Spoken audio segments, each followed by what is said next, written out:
Bem, esse vídeo é um vídeo tão importante para mim. Eu acho que vai ser tão importante para tantas mulheres.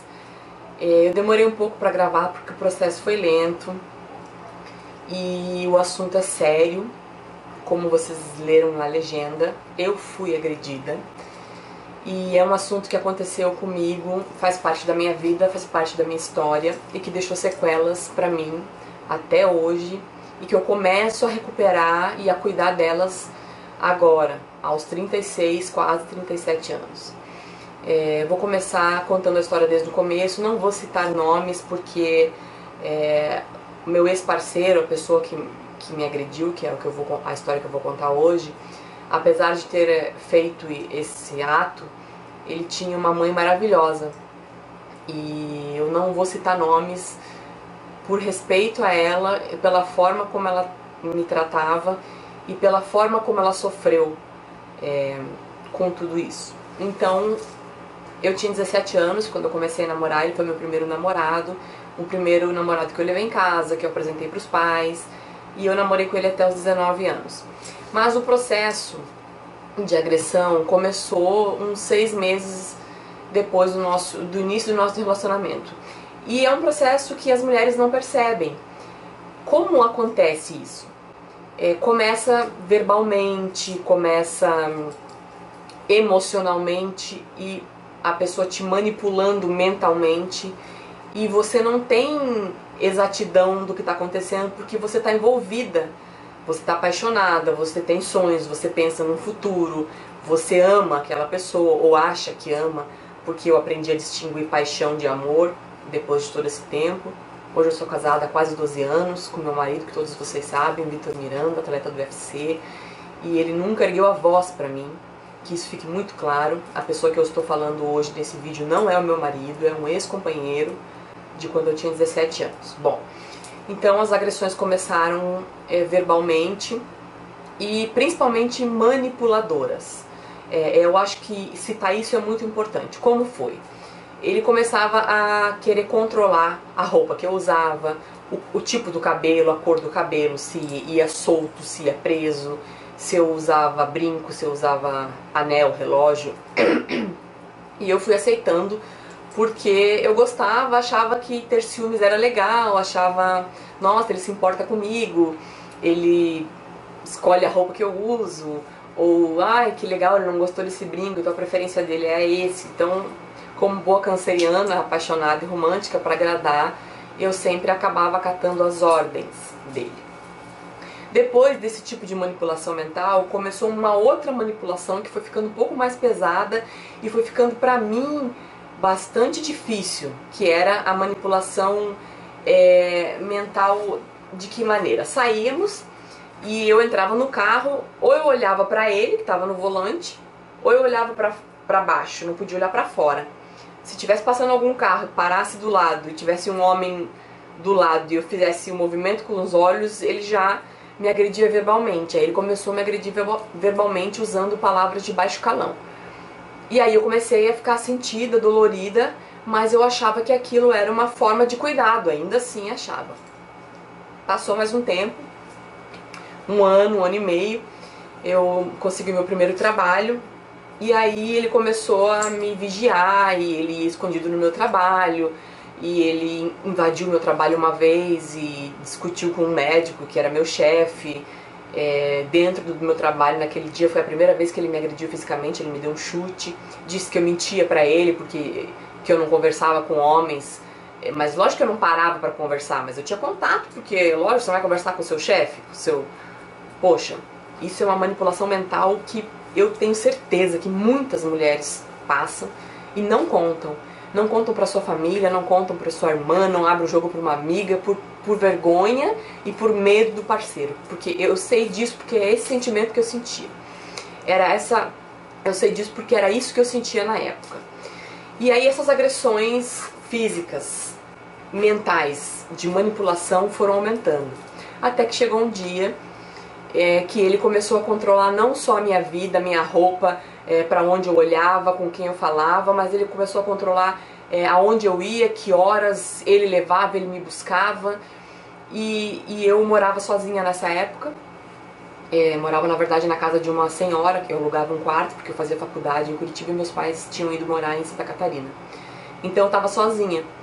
E a minha família, que é a minha avó que me criou, junto com a minha mãe, mas que foi a maior parte da minha infância eu passei com ela, eu costumava almoçar na casa dela aos domingos. E nesse domingo, especificamente, ele falou pra mim, eu vou te levar e tal hora eu vou te buscar. Eu falei, não, mas a minha família vai estar lá, eu gostaria de ficar um pouco mais. Ele falou, não, tal hora eu vou te buscar. E eu tenho um tio, que é o filho mais novo da minha avó, irmão mais novo da minha mãe, que tem pouca diferença de idade. Eu tenho 36, ele deve ter 38, 39 agora. Então a gente sempre foi muito amigos e fomos sempre muito ligados, porque fomos criados juntos, né? E na hora que eu tava saindo da casa da minha avó, ele já tava no portão, me esperando dentro do carro. Ele não desceu, não cumprimentou ninguém, mas meu tio me acompanhou até o portão. E no momento que o meu tio me acompanhou até o portão, chegou um amigo dele na casa. E o amigo dele cumprimentou ele e me cumprimentou. Lógico, por educação. E também porque era amigo da família, antigo, e cumprimentou, enfim. Cumprimentou, um cumprimento, oi, tudo bem? Desses simples, normais. Quando eu entrei no carro, ele nem me cumprimentou. Ele não deu tchau pro meu tio. Ele simplesmente acelerou o carro e começou uma conversa do tipo, eu sei que é por isso que você quer vir almoçar na casa da sua avó, agora eu entendi tudo, eu já sei o motivo. E começou a criar uma fantasia inexistente dentro da cabeça dele. E ele dirigindo em alta velocidade, e ele foi seguindo com o carro para uma rua que era com vários terrenos baldios em volta, e não tinha casas, tinha só um bar no final da rua. Um bar que vendia, além de bebidas doces, coisas assim, bar de bairro assim. E ele foi seguindo ali, e eu já estava tão sufocada e tão exausta com tudo aquilo, com aqueles 2 anos acontecendo todo esse tipo de manipulação e de agressões, que quando ele falou aquilo, ele falou bem assim, olha, eu nunca mais vou te trazer na casa da sua avó, você nunca mais vai ver seu tio e nenhum dos amigos dele, e se você insistir, eu vou quebrar a sua cara. Foi essa frase que ele usou. Naquele momento, eu desafiei ele. Eu falei, você vai quebrar minha cara? Então se você for homem, você quebra minha cara agora. Foi essa frase que eu usei, porque eu já estava cansada daquele tipo de agressão. Ele puxou o freio de mão na velocidade que ele estava, quase dando um cavalinho de pau. Me segurou por aqui, puxou a minha blusa por aqui, empunhou o punho dele, que era muito maior que o meu, e veio de encontro ao meu rosto. Ele me deu um soco aqui, ele quebrou o meu nariz nessa região, rachou o meu rosto descendo até essa região que pegava toda a arcada de cima dentária. Quando ele fez isso, eu coloquei a mão no rosto e vi como se quando você abre uma torneira e jorra muito sangue. Eu coloquei a mão e comecei a tentar segurar o sangue, mas ele entrava pela minha boca porque rachou dentro do céu da boca também. E eu comecei a engolir sangue e eu apaguei. E eu me lembro vagamente dele abrindo a porta do carro e me chutando para fora do carro. E eu rolei aonde estava e o carro foi embora. E aí eu lembro poucas coisas também. Eu lembro de uma senhora me arrastando, me puxando pela rua, que era a dona do bar, que estava próximo onde aconteceu isso, essa agressão.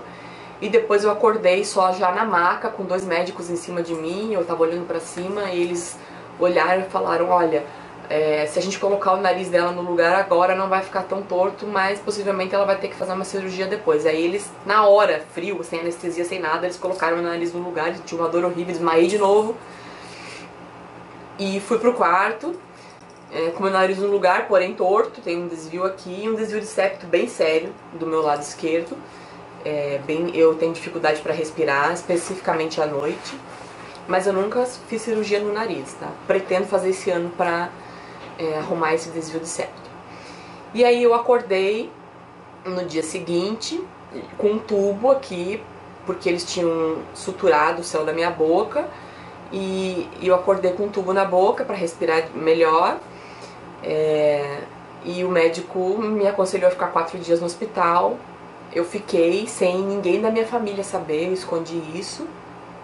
E no segundo dia, ele apareceu no hospital. Quando ele apareceu, eu me apavorei e fui apertar aquele... Do lado da cama tem um botãozinho que se aperta para acionar a enfermeira. Quando eu fui apertar, ele fez um sinal com a mão assim e disse, não precisa apertar, eu vim aqui só para te dar um recado. Eu vim aqui para te dizer que se você me denunciar, eu vou matar você e toda a sua família.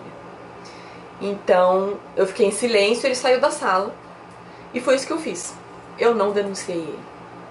E se eu pudesse voltar atrás, a primeira coisa que eu faria era acionar a polícia na hora que eu cheguei no hospital. Porque quando eles perguntaram o que havia acontecido comigo, o meu medo foi tanto que eu disse que sofri um acidente de carro.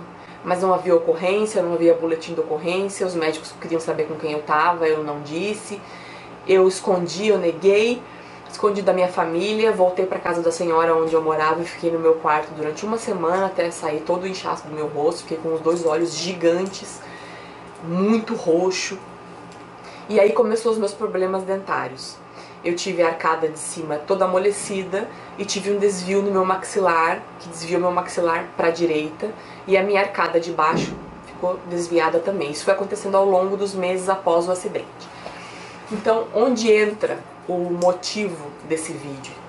Primeiro foi contar para vocês isso e pedir para você, mulher, não deixar de denunciar por medo. E hoje nós temos leis que na minha época não tinham, que é a Lei Maria da Penha, está aí para te proteger, e eu peço que você denuncie e que você não tenha medo e que você não seja mais agredida de nenhuma forma, nem verbalmente, nem emocionalmente, nem fisicamente, nem mentalmente. Você é um ser único, especial, você tem a sua vida, você tem a sua missão, ninguém é seu dono a não ser você não pode ser manipulada. Um relacionamento assim, dessa forma, não existe, ele não deve ser mantido, ele não deve existir, porque as pessoas nasceram para serem felizes e as pessoas se unem para completar uma a outra. E é o casamento que eu tenho hoje. Eu até me emociono em falar isso, porque a primeira coisa que as pessoas devem imaginar é: você é casada com um lutador, então tipo, você sofre agressão? Não, muito pelo contrário. O meu marido nunca levantou a voz pra mim, mas eu tô contando essa história pra vocês porque isso veio me afetando ao longo dos anos. E durante 3 anos após esse ocorrido, eu tive crises de pânico. Eu não podia ver ninguém discutindo que eu já tinha um amortecimento nas mãos, em todo o meu rosto, meus dedos envergavam e eu tinha teto preto e desmaiava. Durante 3 anos eu tive essas crises por conta dessa agressão. Então eu vim hoje aqui contar minha história pra vocês e dizer que a minha vida começou a mudar agora, nesse ano, no final desse ano de 2014, em relação a isso, que é quando eu encontrei a doutora Andréia Mello, do estúdio Andréia Mello. Eu vou deixar os links aqui embaixo. E ela refez toda a minha arcada inferior e superior, realinhando os meus dentes e consertando